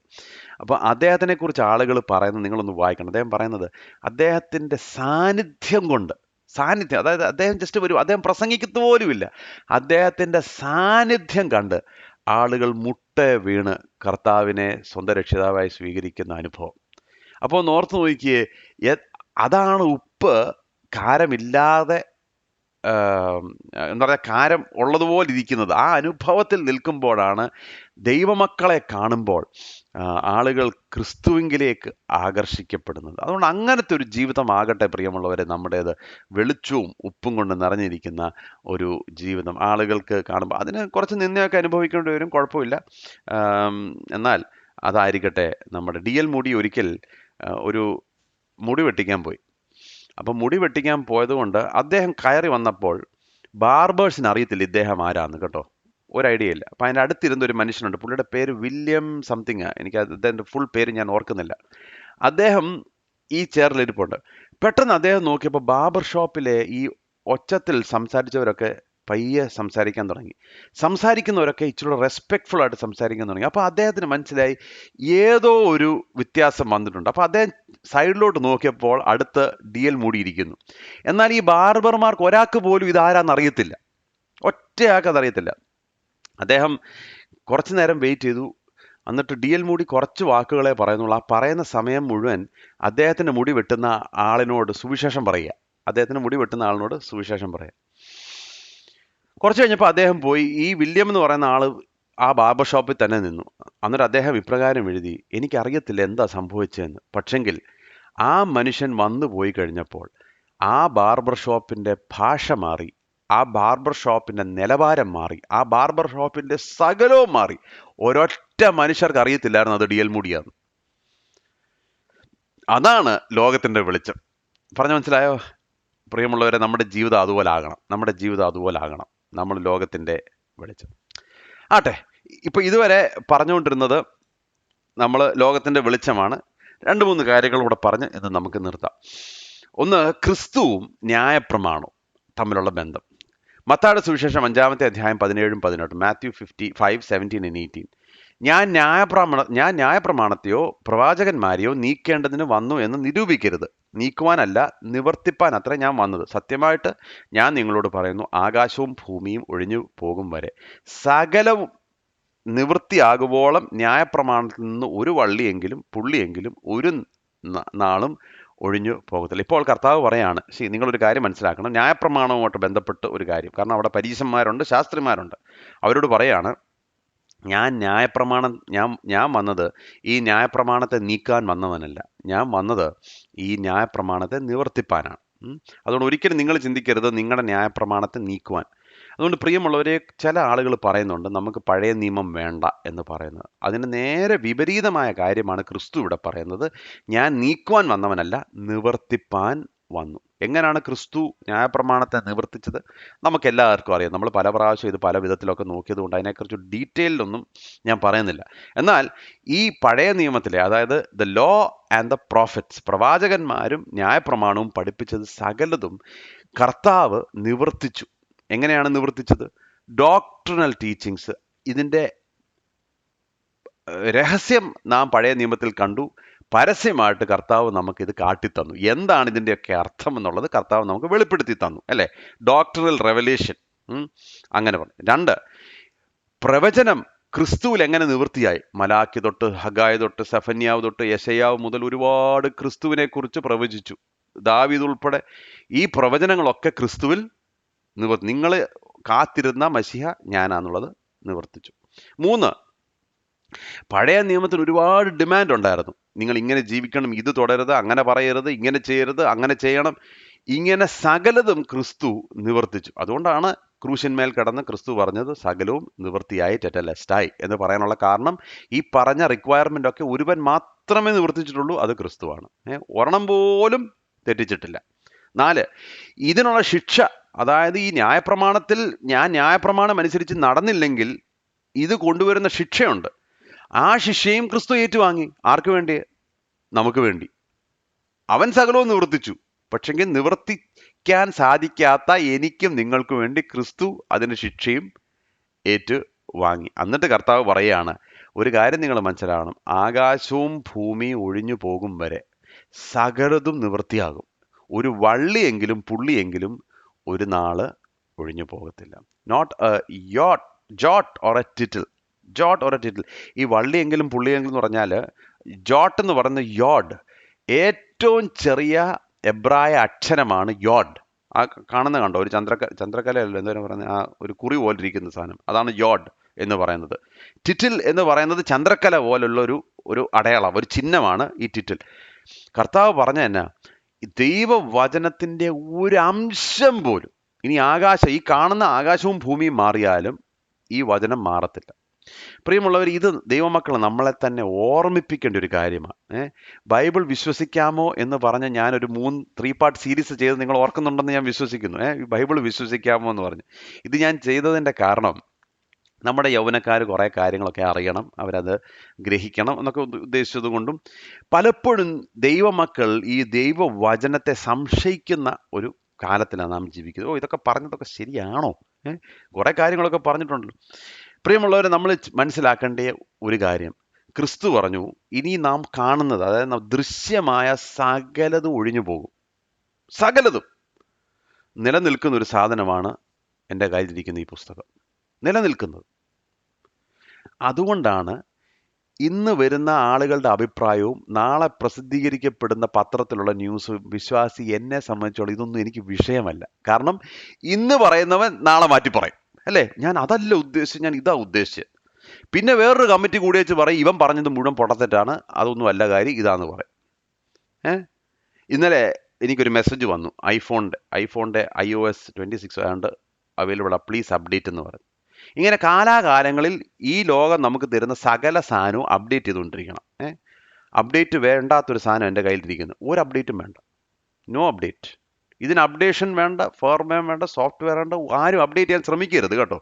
ഇത് ശ്രമിക്കുന്നവനാണ് ഇതിൻ്റെയൊക്കെ ഏറ്റവും വലിയ പ്രശ്നം. ഇതിനിടയ്ക്ക് ഇതൊക്കെ അപ്ഡേറ്റ് ചെയ്യാൻ ശ്രമിക്കുന്ന ചില പുള്ളികളുണ്ട്. ഒരു അപ്ഡേഷൻ്റെ ആവശ്യമില്ല. വള്ളിയെങ്കിലും പുള്ളിയെങ്കിലും. ഇനി അഥവാ ആർക്കെങ്കിലും ന്യായമായ സംശയങ്ങളുണ്ടെങ്കിൽ നിങ്ങൾ അടുത്ത 1 മാസം എടുത്ത് നിങ്ങളൊന്ന് ഇത് ശരിക്ക് പഠിക്കുക. ഇപ്പോൾ ഇഷ്ടംപോലെ ടൂൾസ് ഉണ്ടല്ലോ, നല്ല ടൂൾസ് അവൈലബിൾ ഉണ്ട് ഓൺലൈൻ. നിങ്ങൾ പഠിക്കുക. എന്നിട്ട് പറ, ദൈവം അതിന് ഇത് പറഞ്ഞു പക്ഷെ ഇത് സംഭവിച്ചില്ല. പറ, വെല്ലുവിളിയാ. സ്നേഹത്തോടെ വിനയത്തോടെ ബ്രദർ ചെറി നിങ്ങളെ വെല്ലുവിളിക്കുന്നു. ഇതിനകത്ത് ഞാൻ ഈ പുസ്തകം എല്ലാം അരിച്ചു കൊടുത്തിട്ട് ഇതിനകത്ത് ഇതെല്ലാം, അല്ലാതെ ഇതിനകത്ത് ഒരു ട്രാൻസ്ലേഷൻ എറർ അങ്ങനത്തെ കാര്യങ്ങളല്ല ഞാൻ ഈ പറയുന്നത്. ഞാൻ പറയുന്നത് കർത്താവ് പറഞ്ഞു പക്ഷെ നിവൃത്തിയായില്ല, കാണിച്ചതാ. നിങ്ങൾ ഒന്ന് കാണിച്ചാൽ 10,000 എണ്ണം ഞാൻ അങ്ങോട്ട് കാണിക്കും. പിന്നെ നിങ്ങൾക്ക് ഒന്നിനും ഉത്തരം കാണത്തില്ല. ഞാൻ പറഞ്ഞ മനസ്സിലായോ? 10,000. ഈ പുസ്തകം പോലെ വിശ്വസിക്കാവുന്ന ഒരു പുസ്തകം ലോകത്തിലില്ല പ്രിയമുള്ളവരെ. ലോകത്തിൽ ഈ അലക്സാണ്ടർ ചക്രവർത്തി വലിയ ഇതായിരുന്നു, അതായിരുന്നു എന്നൊക്കെ പറഞ്ഞ് ഹിസ്റ്റോറിയൻ സ്റ്റുഡൻസ് വലിയ കാര്യങ്ങളൊക്കെ പറയും. പുള്ളിയെക്കുറിച്ച് എത്ര മാനുസ്ക്രിപ്റ്റ്സാണ് ഉള്ളതെന്നറിയാമോ? എത്ര മാനുസ്ക്രിപ്റ്റ്സാണ് ഉള്ളത്? 1 or 2 അത്രേ ഉള്ളൂ പുള്ളിയെക്കുറിച്ചുള്ള, മാക്സിമം 5 എല്ലാം കൂടെ ചേർത്ത് നോക്കി, അത്രേ ഉള്ളൂ പുള്ളിയെക്കുറിച്ചുള്ള മാനുസ്ക്രിപ്റ്റ്സ്. യേശു എന്ന് കഥാപുരുഷനെ കുറിച്ച് എത്ര മാനുസ്ക്രിപ്റ്റ്സ് ആണെന്നറിയോ? 1500 മാനുസ്ക്രിപ്റ്റ്സ്. അറിയോ? എന്നിട്ട് നമുക്ക് പല ഡിബേറ്റ്സാണ്, അങ്ങനല്ലായിരുന്നു ഇങ്ങനെയായിരുന്നു. അതുകൊണ്ട് പോട്ടെ, അതെല്ലാം വിട്, നിങ്ങൾ അതെല്ലാം വിട്. ഈ പുസ്തകത്തിനകത്ത് എഴുതിയിരിക്കുന്നത് എവിടാ തെറ്റിയെന്ന് നിങ്ങൾ പറ. അപ്പം നമുക്ക് അതുകൊണ്ടാണ് കർത്താവ് പറയുന്നത്, അതുകൊണ്ട് നമ്മുടെ ജീവിതം, നമ്മുടെ പ്രമാണം സകലതും ഈ പുസ്തകത്തിൻ്റെ മേലായിരിക്കണം. ഈ മനുഷ്യൻ പറയുന്നതോ അവരീ കാണിക്കുന്നതോ അവരെഴുതുന്നതോ അവരുടെ പ്രസിദ്ധീകരണം ഒന്നും അല്ല നമ്മുടെ വിഷയം. നമ്മുടെ വിഷയം എന്ന് പറയുന്നത് പുസ്തകമാണ്. അതുകൊണ്ട് കർത്താവ് പറഞ്ഞു ഇത് നിവർത്തിക്കാനാണ് ഞാൻ വന്നത്. ഓക്കെ, അപ്പോൾ കർത്താവ് പറഞ്ഞു ഇതാണ് ഞാനും ന്യായപ്രമാണവും തമ്മിലുള്ള ബന്ധം. ഇനിയും കർത്താവ് പറയാ, ഇനി നിങ്ങളും ഈ ന്യായപ്രമാണവും തമ്മിലുള്ള ബന്ധം ഞാൻ നിങ്ങൾക്ക് പറഞ്ഞു തരാം. എന്തുവാണ് പറഞ്ഞു വരുന്നത്? ഓക്കെ, ഇനി കേൾക്കാം. 19 മുതൽ 20 വരെ, 19 to 20. ആകയാൽ ഈ ഏറ്റവും ചെറിയ കൽപ്പനകളിൽ ഒന്ന് ഒഴികെയും മനുഷ്യരെ അങ്ങനെ പഠിപ്പിക്കുകയും ചെയ്യുന്നവൻ സ്വർഗരാജ്യത്തിൽ ഏറ്റവും ചെറിയവൻ എന്ന് വിളിക്കപ്പെടും. അവയെ ആചരിക്കുകയും പഠിപ്പിക്കുകയും ചെയ്യുന്നവനോ സ്വർഗരാജ്യത്തിൽ വലിയവൻ എന്ന് വിളിക്കപ്പെടും. അപ്പോൾ ഇവിടെ മനസ്സിലാക്കേണ്ടത്, കർത്താവ് പറയാണ്, ഇതിനകത്ത് ചില കാര്യങ്ങൾ അവോയ്ഡ് ചെയ്തിട്ട് ചില കാര്യങ്ങൾ മാത്രം പഠിപ്പിക്കുന്നവരുണ്ടല്ലോ, നിങ്ങൾ ഏറ്റവും ചെറിയവരാ. അതുകൊണ്ടാണ് ഞാൻ വിശ്വസിക്കുന്നത്, എഗൻ വിനയത്തോടെ സ്നേഹത്തോടെ പറയും, ഇന്നത്തെ നമ്മുടെ സംസ്കാരത്തിൽ ഒരു യൂട്യൂബ് ചാനൽ എടുത്ത് നോക്കിയാൽ പ്രസംഗത്തിന്റെ വിഷയം 1, 2, 3 വിഷയങ്ങളുടെ മുകളിലില്ല. ഒന്നാമത്തെ വിഷയം, ദൈവം നിങ്ങളെ സമൃദ്ധിയായി അനുഗ്രഹിക്കും. 2, നിങ്ങളുടെ പ്രയാസങ്ങളിൽ ഇറങ്ങി വരുന്ന ദൈവം. 3, ഇതേ വിഷയമാണ് 100 പ്രസംഗം കഴിഞ്ഞാലും ഇത് തന്നെ. നമ്മളിതിനെതിരല്ല, പക്ഷെങ്കിൽ നിങ്ങൾ ചിലത് മാത്രം പഠിപ്പിക്കുന്നു, ചിലത് വിട്ട് കളയുന്നത്. ഇതുപോലെ ഇങ്ങനെയുള്ളവരെ കുറിച്ച് കർത്താവ് പറയാ, എന്താ, നിങ്ങൾ സ്വർഗരാജ്യത്തിൽ ചെറിയവനാണ്. എന്നാൽ അതുകൊണ്ടാണ് അപ്പോസ്തലൻ പറഞ്ഞത്, എന്താ പൗലോസ് പറഞ്ഞ, I taught you the full council of God, അല്ലേ? മുഴുവൻ ഉപദേശം ഞാൻ നിങ്ങളെ പഠിപ്പിച്ചു. അല്ലാതെ എനിക്കിഷ്ടമുള്ളതും നിങ്ങൾക്ക് കേൾക്കാൻ ഇഷ്ടമുള്ളതും മാത്രം പഠിപ്പിക്കുന്നവനല്ല ഞാൻ, സകലതും ഞാൻ പഠിപ്പിക്കും. അപ്പോൾ നമുക്ക് തോന്നുന്നു, നമുക്ക് സൗകര്യമുള്ളത് അനുസരിക്കുകയും സൗകര്യം ഇല്ലാത്തതിന് നമ്മൾ ഡിബേറ്റ് ചെയ്തിട്ടൊന്നും കാര്യമില്ല. ദൈവരാജ്യത്തിൽ വലിയവനാകണമെങ്കിൽ കർത്താവ് പറഞ്ഞത് മുഴുവൻ അനുസരിക്കുകയും മുഴുവൻ പഠിപ്പിക്കുകയും വേണം, കേട്ടോ. അതുകൊണ്ട് അതിൽ നിന്ന് ഒരിക്കലും നമ്മൾ പുറകിലേക്ക് പോകരുത് പ്രിയമുള്ളവരെ. വേദപുസ്തകം ചില കാര്യങ്ങളെക്കുറിച്ച് പഠിപ്പിക്കുന്നത് കേൾക്കാൻ സുഖമുള്ള കാര്യങ്ങളല്ല, പക്ഷെങ്കിൽ അത് പഠിപ്പിക്കണം. അതിനാണ് ക്രിസ്തു നമുക്ക് ആ പുസ്തകം തന്നിട്ട്. എന്നിട്ട് കർത്താവ് പറയാണ്, എന്താണ് പറയുന്നത്? നിങ്ങളുടെ നീതി ശാസ്ത്രിമാരുടെയും പരീശന്മാരുടെയും നീതിയെ കവിയുന്നില്ലെങ്കിൽ നിങ്ങൾ സ്വർഗരാജ്യത്തിൽ കടക്കയില്ല എന്ന് ഞാൻ നിങ്ങളോട് പറയുന്നു. അപ്പോൾ കർത്താവ് പറയുന്നു, സ്വർഗരാജ്യത്തിൽ ചെറിയവരുണ്ട്, വലിയവരുണ്ട്. ചെറിയവരാരാ? ഈ മുഴുവൻ പഠിപ്പിക്കാത്തവർ. അവർക്ക് സൗകര്യമുള്ളത് പഠിപ്പിക്കുന്നു, സൗകര്യമുള്ളത് അനുസരിക്കുന്നു. അവർ ചെറിയ, പക്ഷെ അവർ സ്വർഗരാജ്യത്തിൽ കടന്നു. എന്നാൽ സ്വർഗരാജ്യത്തിൽ കടക്കാത്തൊരു കാറ്റഗറി ഉണ്ട്. എന്തുവാ? നിങ്ങളുടെ നീതി പരീശന്മാരുടെയും ശാസ്ത്രിമാരുടെ നീതിയെയും കവിയുന്നില്ലെങ്കിൽ നിങ്ങൾ സ്വർഗരാജ്യത്തിലേക്ക് പ്രവേശിക്കത്തു പോലുമില്ലെന്ന്. ആ കാലത്ത് ആരോടെങ്കിലും ചോദിക്കുക, ഏത് യഹൂദനെ, റോഡിൽ കൂടെ പോകുന്ന ഏത് യഹൂദനോട് ചോദിക്കുക, ഏറ്റവും വലിയ നീതിമാന്മാരാരാന്ന് ചോദിച്ചാൽ അവര് ചിന്തിക്കാതെ പറയുന്ന ഒരു ഉത്തരമാണ് പരീശന്മാരും ശാസ്ത്രിമാരും. കാരണം എന്നാ? ഇതുപോലെ കറക്റ്റായിട്ട് ന്യായപ്രമാണം സൂക്ഷിക്കുന്നവർ വേറെ ആരുമില്ല.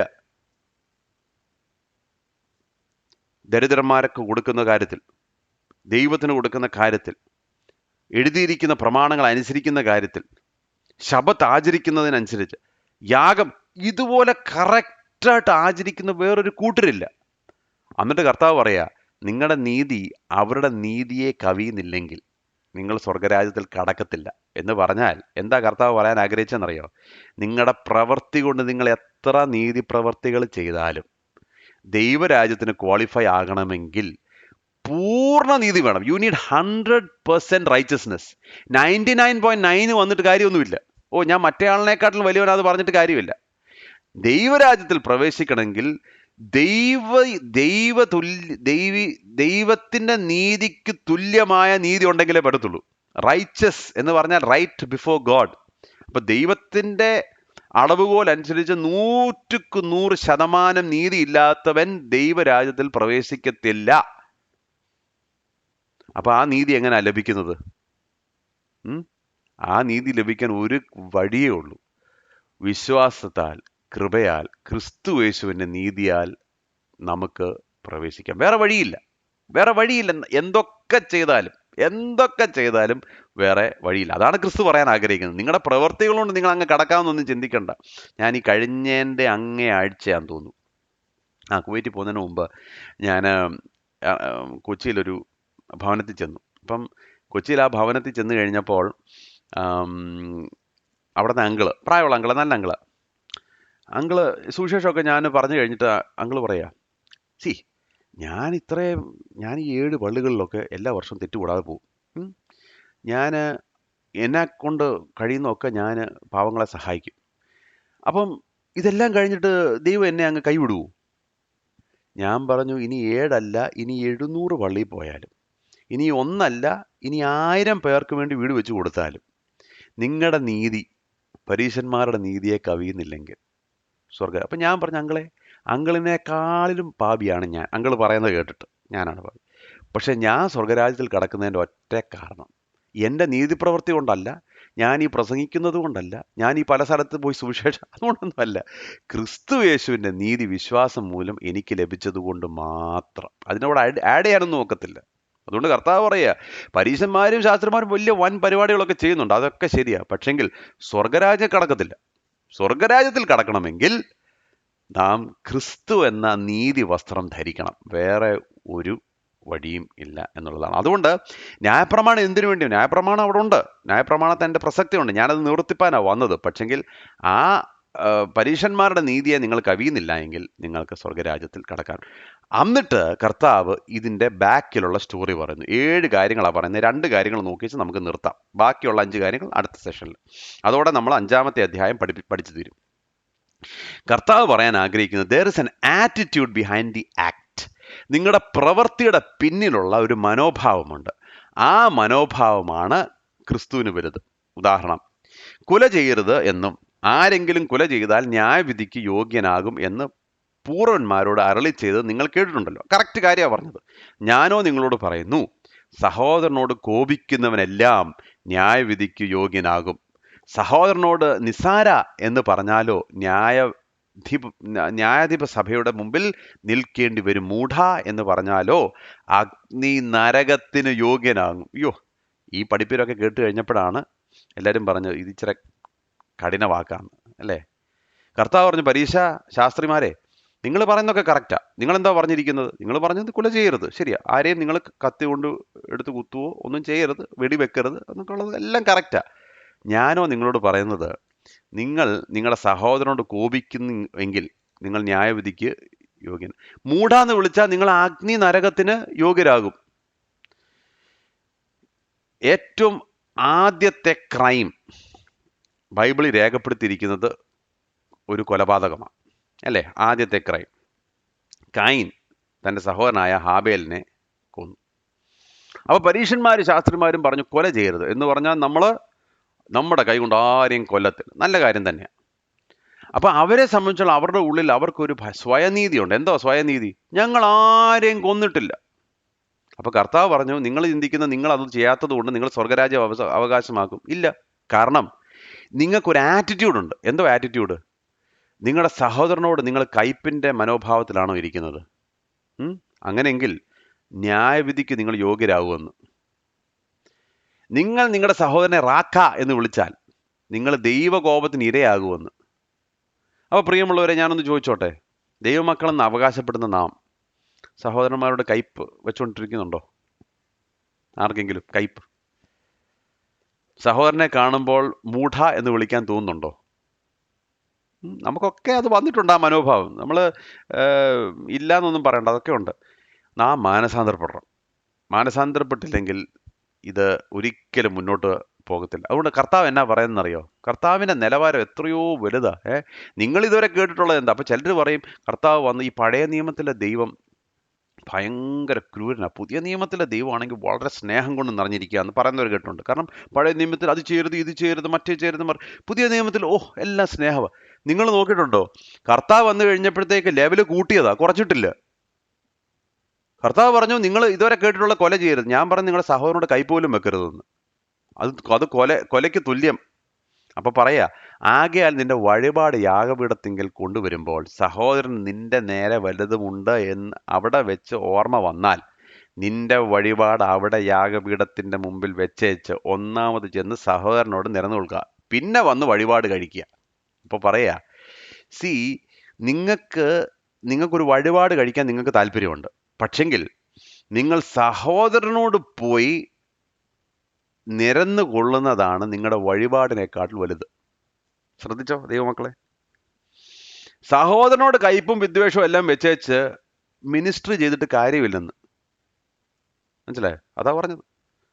നിങ്ങൾ ഭയങ്കര പ്രാർത്ഥനയും പാട്ടും നല്ലതൊക്കെയാ, പക്ഷെ അതിനേക്കാട്ടിൽ വലുതാണ് സഹോദരനോട് നിരക്കുന്നത്. അതെങ്ങനെ ഉണ്ട്? അപ്പോൾ എന്തെങ്കിലും നിങ്ങൾക്ക് ഈ വഴിപാട് കൊണ്ടുവരുമ്പോൾ നിങ്ങളുടെ ഓർമ്മയിൽ വന്നാൽ എങ്ങനെയാ പറയാമെന്നറിയോ? സഹോദരന് നിങ്ങളോട് വല്ലതും ഉണ്ടെങ്കിലെന്ന്. എനിക്കതാ മനസ്സിലാകാത്തത്. എനിക്ക് സഹോദരനോട് വല്ലതും ഉണ്ടെങ്കിൽ ആട്ടെ, എനിക്ക് മനസ്സിലാക്കാം. ഇതിപ്പം കർത്താവ് പറയുക, നിന്റെ സഹോദരൻ നിന്നോട് വല്ലതും ഉണ്ടെങ്കിൽ. ഞാൻ കർത്താവിനോട് എപ്പോഴും പറയുന്ന കാര്യം, അത് ശരിയല്ല. എടാ, അവൻ്റെ നിരൂപണങ്ങൾക്ക് ഞാൻ എന്ത് ചെയ്യണം? പക്ഷെ കർത്താവ് പറയാ, അവന് നിന്നോട് എന്തെങ്കിലും ഉണ്ടെന്ന് നീ അറിഞ്ഞാൽ നിന്റെ വഴിപാടൊക്കെ അവിടെ വെക്ക്, വഴിപാടൊക്കെ പിന്നെ ചെയ്യാം, നീ പോയി സഹോദരനോട് നിരന്ന് കൊള്ളുക. നിന്റെ പ്രതിയോഗിയോട് വഴിയിൽ ഉള്ളപ്പോൾ തന്നെ വേഗത്തിൽ അവനോട് ഇണങ്ങിക്കൊള്ളുക. അല്ലാഞ്ഞാൽ പ്രതിയോഗി നിന്നെ ന്യായാധിപൻ സേവകനും ഏൽപ്പിച്ചിട്ട് നീ തടവിലായി പോവും. അത് ആരോടെങ്കിലും വല്ലതും if you owe some money, അതിൻ്റെ കാര്യമൊക്കെ പറഞ്ഞു. ഒടുവിലത്തെ കാശ് പോലും കൊടുത്ത് തീരുവോളം നീ അവിടെ നിന്ന് പുറത്തു വരികയില്ല എന്ന് ഞാൻ സത്യമായിട്ട് നിന്നോട് പറയുന്നു. അതുകൊണ്ട് കർത്താവ് പറയുക, നിങ്ങൾ കൊല ചെയ്തിട്ടില്ല, ശരിയാണ്. പക്ഷെങ്കിൽ നിങ്ങളുടെ സഹോദരനെ നിങ്ങൾ മൂഢാന്ന് മനസ്സിൽ വിളിച്ചിട്ടുണ്ടെങ്കിൽ നിങ്ങൾ അഗ്നിക്ക് ഇരയാകാൻ സാധ്യതയുണ്ട്. അതുകൊണ്ട് മാനസാന്തരപ്പെടണം. പിന്നെ കർത്താവ് ഒന്ന് പറയുന്നു, എന്തിനെക്കുറിച്ചാണ്? കൊലയെക്കുറിച്ച് പറയുന്നു. പിന്നെ വ്യഭിചാരത്തെക്കുറിച്ച് പറയുന്നു. ഈ 2 കാര്യങ്ങൾ പറയുന്നു. പിന്നെ നമ്മൾ അടുത്ത 5 കാര്യങ്ങൾ അടുത്ത പ്രാവശ്യം നോക്കും. മത്തായിയുടെ സുവിശേഷം 5:27 മുതൽ 30 വരെ. മാത്യു 5:27-30. വ്യഭിചാരം ചെയ്യരുത് എന്നും അരുളി ചെയ്ത് നിങ്ങൾ കേട്ടിട്ടുണ്ടല്ലോ. ഞാനോ നിങ്ങളോട് പറയുന്നു, സ്ത്രീയെ മോഹിക്കേണ്ടതിന് അവളെ നോക്കുന്നവനെല്ലാം ഹൃദയം കൊണ്ട് അവളോട് വ്യഭിചാരം ചെയ്തു പോയി. എന്നാൽ വലങ്കണ്ണ് നിനക്കിടർച്ച വരുത്തുന്നുവെങ്കിൽ അതിനെ ചൂന്നെടുത്ത് എറിഞ്ഞു കളക. നിന്റെ ശരീരം മുഴുവനും നരകത്തിൽ വീഴുന്നതിനേക്കാൾ നിന്റെ അവയവങ്ങളിൽ ഒന്ന് നശിക്കുന്നത് നിനക്ക് പ്രയോജനമത്രേ. വലങ്കൈ നിനക്കിടർച്ച വരുത്തുന്നുവെങ്കിൽ അതിനെ വെട്ടി എറിഞ്ഞു കളക.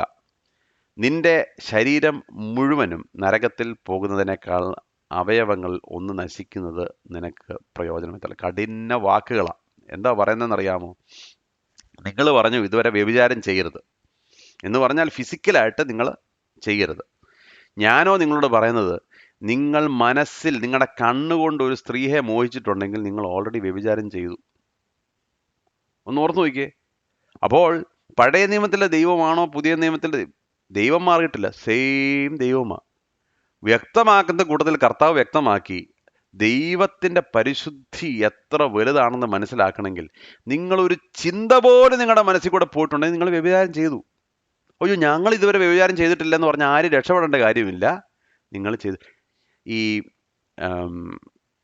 വ്യഭിചാര കുറ്റത്തിൽ പിടിക്കപ്പെട്ട സ്ത്രീയെ അവസാനം കർത്താവ് പറയുന്നൊരു കാര്യമുണ്ട്. പരീശന്മാരും ശാസ്ത്രം അവർ വ്യഭിചാരമൊന്നും ചെയ്തിട്ടില്ല കേട്ടോ. നിങ്ങളിൽ പാപം ചെയ്യാത്തവൻ ആദ്യത്തെ കല്ലെറിയട്ടെന്ന് പറയുന്നു. അപ്പോൾ നമ്മൾ കാണുന്നൊരു കാര്യമുണ്ട്. പ്രായമുള്ളവൻ മുതൽ ചെറുപ്പക്കാർ വരെ അവർ ഓരോന്നോരോന്നായി ഇറങ്ങിപ്പോയി. അതിൻ്റെ കാരണം എന്നാണെന്നറിയോ? ഈ കർത്താവിൻ്റെ പരിശുദ്ധിയുടെ മുമ്പിൽ അവരുടെ മനസ്സിലെ പാപങ്ങൾ, വ്യഭിചാര കുറ്റം മുതൽ അവരുടെ മനസ്സിൽ ചെയ്ത കുറ്റങ്ങൾ പോലും അവർക്ക് വ്യക്തമായി. പ്രായമുള്ളവർക്ക് പെട്ടെന്ന് മനസ്സിലായി, കാരണം പാപം ഒരുപാടല്ലേ. പ്രായം കൂടുന്തോറും നമുക്കറിയാം നമ്മൾ എത്ര വലിയ പാപിയാന്നുള്ള കാര്യം നമുക്ക് മനസ്സിലാവും. അവർ ഓരോന്നോരോന്നായി അവളെ വിട്ട് പോയി. അപ്പോൾ ഇവിടെ നമ്മൾ മനസ്സിലാക്കേണ്ടത്, അപ്പോൾ കർത്താവ് പറയാണ്, നിന്റെ വലങ്കൈ നിനക്ക് ഇടർച്ച വരുത്തുന്നുവെങ്കിൽ അതിനെ വെട്ടി എറിഞ്ഞ് കളക. അപ്പോൾ കൊല ചെയ്യരുത് എന്ന് പറയുമ്പോൾ സഹോദരനോട് നാം കയ്പിൻ്റെ അനുഭവം വെച്ചുകൊണ്ടിരിക്കരുത്. 1. 2, വ്യഭിചാരം ചെയ്യരുത് എന്ന് പഴയ നിയമം പഠിപ്പിക്കുമ്പോൾ കർത്താവ് പറയുക, നിന്റെ കണ്ണുകൊണ്ടും മനസ്സുകൊണ്ടും പോലും നീ പാപം ചെയ്യരുത്. അങ്ങനെ നിനക്ക് ഇടർച്ച വരുന്നുവെങ്കിൽ എന്താണ് കർത്താവ് പറയുന്നത്? കർത്താവ് പറയാണ്, നിന്റെ വലങ്കണ്ണ് നിനക്ക് ഇടർച്ച വരുത്തുന്നുവെങ്കിൽ അതിനെ ചൂന്നെടുത്ത് എറിഞ്ഞു കളക.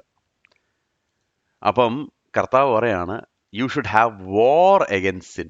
പാപത്തോടുള്ള യുദ്ധം എന്ന് പറയുന്നത് വലുതാണ്. പ്രിയമുള്ളവരെ, നമ്മൾ അന്ത്യശ്വാസം വലിക്കുന്നത് വരെ, നിങ്ങൾ ആരും ആയിക്കൊള്ളട്ടെ, പ്രസംഗിക്കുന്ന ഞാനും, ചിലപ്പോൾ മിനിസ്ട്രിയിലായിരിക്കുന്ന നിങ്ങളും, നിങ്ങൾ ചിലപ്പോൾ സഭയുടെ എന്തെങ്കിലുമൊക്കെ ആരും ആയിക്കൊള്ളട്ടെ, ഈ ശ്വാസം നിലയ്ക്കുന്നത് വരെ പാപത്തോട് നമുക്ക് യുദ്ധമാണ്.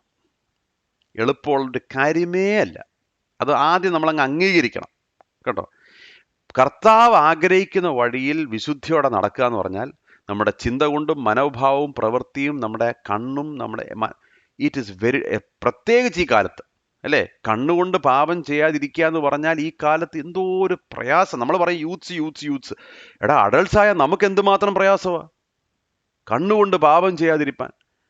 അപ്പോൾ കർത്താവ് പറയുക, അങ്ങനെയെങ്കിൽ നിങ്ങൾ എന്ത് ചെയ്യണം? നിങ്ങളുടെ വലം കണ്ണ് ചൂന്നെടുത്ത് കളയണം. എന്ന് പറഞ്ഞാൽ എന്താ? ആ കണ്ണുകൊണ്ട് പാവം ചെയ്യുന്നവരെല്ലാം കണ്ണ്, അപ്പോൾ പിന്നെ മനസ്സിൽ പാവം ചെയ്യുമ്പോൾ എന്തോ നിങ്ങൾ ബ്രെയിൻ തകർത്ത് കളയോ? അപ്പോൾ നിങ്ങൾ ചത്തു പോകത്തില്ലേ? അപ്പോൾ എന്തോ ചെയ്യേണ്ടി? അതല്ല കർത്താവ് പറയുന്നത്. കർത്താവ് പറയുന്നത്, U should have radical steps. Radical steps. ഈ സെന്റ് ആന്റണി ഒരു ചർച്ച് ഫോർ ഫാദറാ. അപ്പൊ അദ്ദേഹം ഈ അദ്ദേഹത്തിന്റെ ജീവിതത്തിൽ ഈ ജഡത്തോടുള്ള പാപത്തിന്റെ ഈ ആസക്തി കാരണം പുള്ളി തീരുമാനിച്ചു, കർത്താവിനെ സ്നേഹിച്ചൊരു ഭക്തനായ മനുഷ്യന് അദ്ദേഹം ഓർത്തു, ഇനി ഒരു കാര്യം ചെയ്യാം, ഞാൻ ഈ സമൂഹം എല്ലാം വിട്ട് ഞാൻ ഒരു മനുഷ്യനോട് ഐ ബിക്കം എ ഹെർമിറ്റ്, എനിക്ക് ഒരു മനുഷ്യനെ കാണണ്ട, ഒരു സ്ത്രീയെ കാണണ്ട, ആരെയും കാണണ്ട, ഞാൻ മാറി നിൽക്കാൻ പോകും. പുള്ളി അനേക വർഷം അങ്ങനെ ജീവിച്ചു കഴിഞ്ഞപ്പോൾ പുള്ളി തന്നെ എഴുതി, അങ്ങനെ ജീവിച്ചിട്ട് പോലും എൻ്റെ അകത്തെ പാപ സ്വഭാവം മരിച്ചില്ല, ചിന്തകളും മരിച്ചില്ല. അപ്പോൾ മനസ്സിലാക്കണം, but we have to be ruthless. ഈ പാപത്തോടുള്ള നമ്മുടെ യുദ്ധം എന്ന് പറയുന്നത് വളരെ റൂത്ത്ലെസ് ആയിരിക്കണം. അതിന് വെച്ച് പൊറുപ്പിക്കാൻ നമുക്ക് ഒക്കത്തില്ല, അതിന് ഇടം കൊടുക്കാൻ നമുക്ക് പറ്റത്തില്ല. അതാണ് കർത്താവ് പറഞ്ഞത്. അല്ലാതെ ഉടനെ കണ്ണു ചൂന്ന് കളയാനോ കൈവെട്ടി കളയാനോ ഒന്നുമല്ല ദൈവം ആഗ്രഹിക്കുന്നത്. ദൈവം പറയുന്നത് ബി റൂത്ത്ലെസ് വിത്ത് സിൻ. പാപത്തോട് നാം മല്ലിട്ടുകൊണ്ടേ ഇരിക്കണം. അതുകൊണ്ട് കർത്താവ് പറയുന്നത് എന്നാ, ചില കാര്യങ്ങളൊക്കെ വേണ്ടാന്ന് വെക്കുമ്പോൾ ചെറിയ നഷ്ടങ്ങൾ വരും, കുഴപ്പമില്ല. ആ നഷ്ടം സഹിക്കുന്നതാണ് കർത്താവിൻ്റെ പദ്ധതിയിൽ നിന്ന് മാറി നടക്കുന്നതിനേക്കാളും വലുത് എന്ന് നാം മനസ്സിലാക്കണം. ചെറിയ കാര്യങ്ങളായിരിക്കാം, ചെറിയ കാര്യങ്ങൾ, പക്ഷെ അത് വേണ്ട എന്ന് വെക്കുവാൻ ദൈവം നമ്മളെ സഹായിക്കണം. അതുകൊണ്ട് B ruthless with that which is preventing you from having A loving relationship with Jesus. യേശുവും ഞാനും തമ്മിലുള്ള ബന്ധത്തിൻ്റെ ഇടയിൽ കയറുന്ന ഏത് ചെറിയ കാര്യങ്ങൾ ചൂന്നെടുത്ത് കളയുക. അത് വേണ്ട, നമുക്ക് വേണ്ട. അതിന് നമ്മൾ ഇടം കൊടുക്കത്തില്ല, അതിന് നമ്മൾ സ്ഥലം കൊടുക്കത്തില്ല. അങ്ങനെ ആയിരിക്കണം നമ്മുടെ പാപത്തോടുള്ള നമ്മുടെ യുദ്ധം. അപ്പോൾ കർത്താവ് പറയാണ്, നിങ്ങൾ ലോകത്തിൻ്റെ വെളിച്ചം, നിങ്ങൾ ലോകത്തിൻ്റെ ഉപ്പാണ്. ഉപ്പ് എങ്ങനെയാണ് അതിൻ്റെ കാര്യമില്ലാതെ പോകുന്നത്? മാലിന്യപ്പെടുമ്പോൾ. പ്രിയമുള്ളവരെ, മാലിന്യം ഏൽക്കാതെ നാം നിൽക്കണം. അതുകൊണ്ടാണ് കർത്താവ് പറയുന്നത്, നിൻ്റെ കണ്ണ് നിനക്ക് ഇടർച്ച വരുത്തുന്നുവെങ്കിൽ വലം കണ്ണ് ചൂന്നെടുത്ത് കളയാൻ. B ruthless. എന്തുകൊണ്ടാണ്? നമ്മളത് ചെയ്തില്ലെങ്കിൽ നമ്മുടെ കാര്യം നഷ്ടപ്പെട്ടു പോകും, നമുക്ക് വെളിച്ചമായി നിൽക്കാൻ സാധിക്കത്തില്ല. പലപ്പോഴും എൻ്റെയും നിങ്ങളുടെയും ജീവിതത്തിൽ ദൈവം ആഗ്രഹിക്കുന്ന വിധത്തിൽ ശോഭിക്കാൻ പറ്റാത്തതിൻ്റെ കാരണം ഞാൻ എൻ്റെ ജീവിതത്തിൽ നിന്ന് പറയാം, ലോകത്തിൻ്റെ മാലിന്യം ഏറ്റതുകൊണ്ടാണ്. ലോകത്തിൻ്റെ മാലിന്യം ഏൽക്കുന്നത് കൊണ്ടാണ് ഈ ലോകത്തിൽ നമുക്ക് വെളിച്ചമായി നിൽക്കാൻ സാധിക്കാത്തത്. അല്ലാതെ വെളിച്ചം നിന്നു പോയത് കൊണ്ടോ നമ്മുടെ ഉപ്പിൻ്റെ രസം നഷ്ടപ്പെട്ടുകൊണ്ടോ അല്ല, പക്ഷെങ്കിൽ നമ്മുടെ ജീവിതത്തിൽ മാലിന്യം വന്നതുകൊണ്ട്. അതുകൊണ്ട് we have to be ruthless. ഈ പാപത്തോട് നാം യാതൊരു ദാക്ഷിണ്യവും കാണിക്കാതെ നമ്മൾ അൺകോംപ്രമൈസിംഗ് ആയിട്ട് ജീവിക്കാൻ ദൈവം നമ്മളെ ഓരോരുത്തരെയും സഹായിക്കട്ടെ. അതുകൊണ്ട് ഭാഗ്യകരമായ അവസ്ഥയിലേക്ക് നടക്കുവാൻ, ഈ ലോകത്തിൻ്റെ ഉപ്പായി, ഈ ലോകത്തിൻ്റെ വെളിച്ചമായി, തൻ്റെ ഇടത്തോടെ കർത്താവിൻ്റെ സാക്ഷികളായി നിൽപ്പാൻ ദൈവം നമ്മളെ ഓരോരുത്തരെയും സഹായിക്കട്ടെ. നമുക്ക് പ്രാർത്ഥിക്കാം.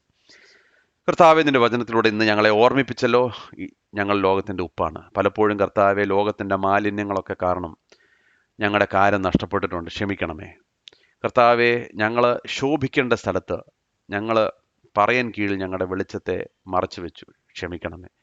കർത്താവെ, ഈ ലോകത്തിൻ്റെ ലാസ്റ്റ് ലൈൻ ഓഫ് ഡിഫൻസ് ഞങ്ങളാണെന്ന് ഞങ്ങൾ മനസ്സിലാക്കിക്കൊണ്ട് കർത്താവ് ഞങ്ങളെ ഏൽപ്പിച്ച ദൗത്യം വളരെ ശക്തമായി ഈ അന്ത്യകാലത്ത് ചെയ്യുവാൻ, ഞങ്ങളായിരിക്കുന്ന സ്ഥലങ്ങളിൽ ഞങ്ങളുടെ വെളിച്ചത്തെ പ്രകാശിപ്പിക്കുവാൻ, അനേകർക്ക് വെളിച്ചമായി തീരുവാൻ, കർത്താവെ, ലോകത്തിൻ്റെ വെളിച്ചമായ അങ്ങേ ഞങ്ങളുടെ ജീവിതത്തിലൂടെ മറ്റുള്ളവരെ കാണിക്കുവാൻ, let us reflect the light of your glory എന്ന് ഞങ്ങൾ പ്രാർത്ഥിക്കുന്ന കർത്താവെ, ഞങ്ങളെ സഹായിക്കണമേ.